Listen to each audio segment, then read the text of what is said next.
Orang yang usianya berkah, ibu pernah dengar doa, ya Allah berkahi umurku kan? Bukan ajal. Ajal dengan umur itu beda. Apa artinya ajal?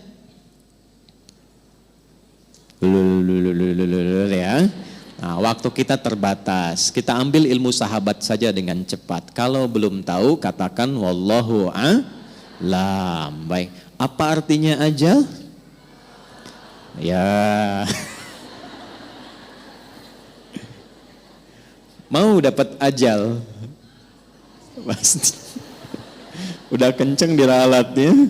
Pasti. Baik, pasti. Baik. Ajal itu pada mulanya, pada asalnya, itu yang kita sebut dengan usia. Batas kehidupan. Ajal itu batas kehidupan. Jadi usia itu kalau dibawa ke bahasa Qur'annya atau bahkan bahasa Arab standar, itu asalnya namanya ajal. Setiap kita itu kan ada ajalnya, ada batas usianya. Dalilnya coba diambil satu saja, Quran surah ke-7 ayat 34 misal. Ya, Quran surah ke-7 Al-A'raf ayat 34. Walikulli ummatin ajal. Fa idza jaa ajaluhum la yastakhiruna sa'atan wa la yastaqdimun. Setiap umat, bukan satu dua orang saja. Semua yang menjalani kehidupan di bumi itu punya batas usia. Kenapa ditekankan kata ajalnya? Untuk memberi kesan bahwa kehidupan di dunia ini tidak abadi. Penting dicatat itu, Bu, ya.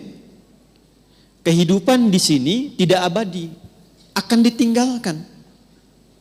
Karena itulah ketika ditinggalkan, diumumkan kan, telah meninggal dunia. Nah, artinya ajal telah tiba. Baik, sampai di sini bisa dipahami. Nah, itu tidak hanya kita paham, tapi tanamkan dalam jiwa. Di sini tidak abadi, akan pindah ke tempat lain.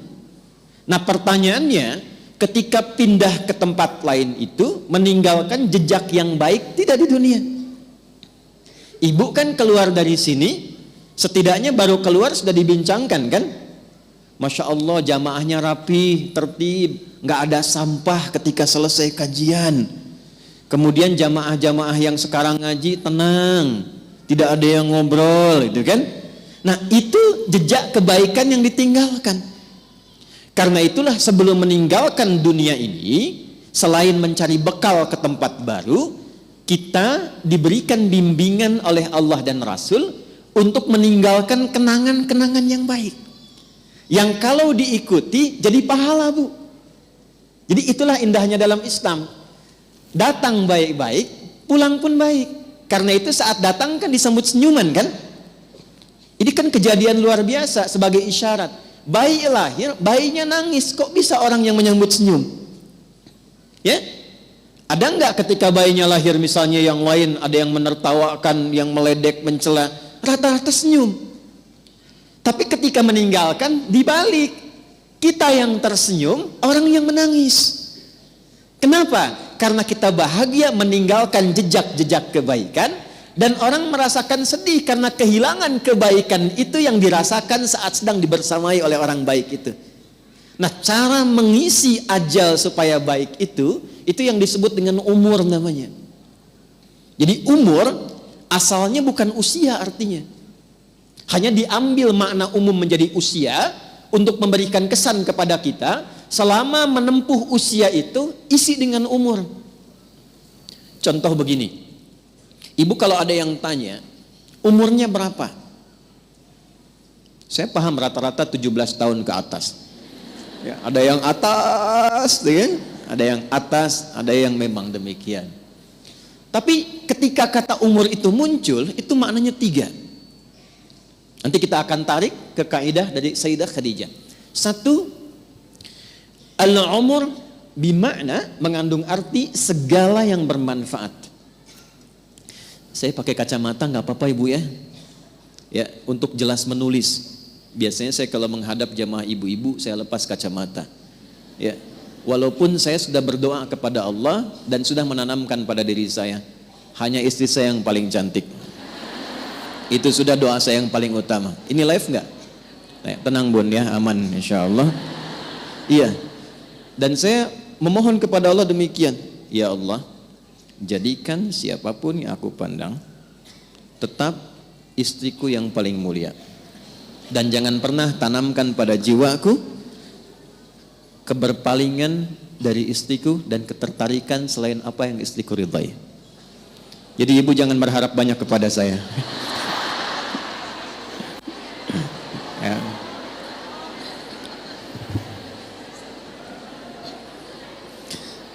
Saya tahu itu akan direkam, dengar nih Pak. Lihat sini, balik sini. Oke. Sampai mana tadi kita itu umur? Insya Allah ingat. Segala yang bermanfaat. Ya. Baik. Ini saya buka kaidah umumnya dulu untuk menunjukkan kesan di akhir nanti betapa Sayyidah Khadijah memahami ini. Lalu kita tarik kemudian praktek dalam kehidupan beliau, poinnya apa, itu yang kita simpulkan nanti dan dibawa pulang. Singkatnya, selama hidup, kalau ingin dikenang, punya nilai kebaikan bahkan sampai masuk ke alam kuburnya, tapi nama dan kisahnya tetap harum, maka buatlah dan rencanakan semua aktivitas yang punya nilai manfaat. Melihatlah dengan yang baik saja.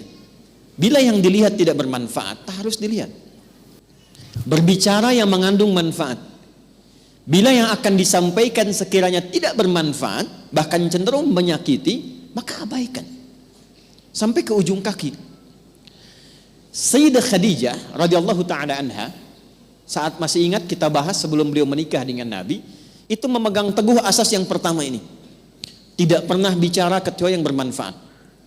Tidak pernah berkegiatan bahkan dengan kawan-kawannya kecuali yang mengandung manfaat. Bahkan beliau itu punya teman-teman untuk berkumpul, Bu.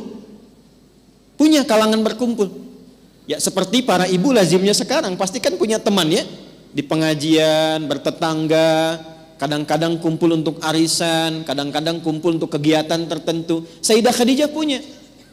Tapi yang paling luar biasa, semua teman-teman Sayyidah Khadijah ini ketika berkumpul itu mendapatkan kemuliaan sifat dari beliau, sehingga viral di kalangan wanita-wanita Arab pada masa itu bahwa kalau ingin melihat perempuan yang bermanfaat, inilah lihat kelompoknya Sayyidah Khadijah. Dan jangan kira kita samakan dengan era sekarang, tidak. Ibu jangan lupa, dulu itu jahiliyah, di mana perempuan itu pada umumnya itu menampilkan dirinya supaya mendapatkan ketertarikan dari para lelaki. Disebut dengan tabarruj namanya. Kalau pakai emas itu nggak tanggung-tanggung. Misalnya 1,5 kilo tempel di kaki kanan dan kiri. Supaya kalau jalan bunyi cek gitu kan. Ada yang lihat. Pakai pakaian terbuka.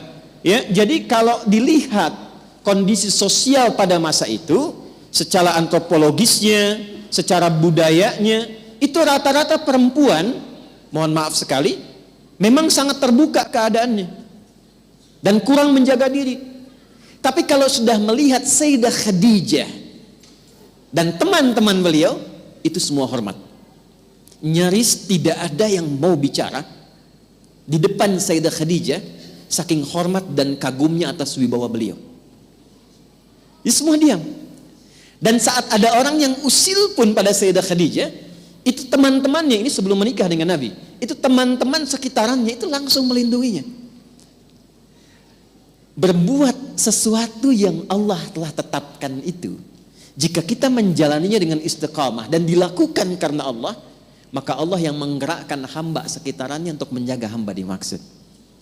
Jadi kalau dari sekarang ibu menjadikan semua aktivitas usia itu untuk menaati Allah, ya tidak harus dalam konteks sholat saja. Bukan hanya sholat, bukan hanya baca Quran. Saya ingin mengisi sisa hidup saya untuk menaati Allah. Mulai sekarang saya akan gunakan pandangan pada yang Allah sukai saja. Saya akan gunakan pendengaran pada yang Allah sukai.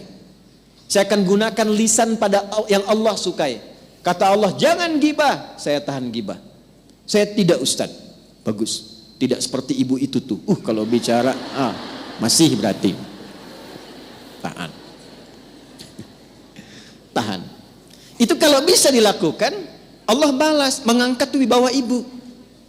Jadi dari segi umur, itu akan dikenang. Ini orangnya orang berwibawa, orang baik. Ibu kalau nggak percaya silakan.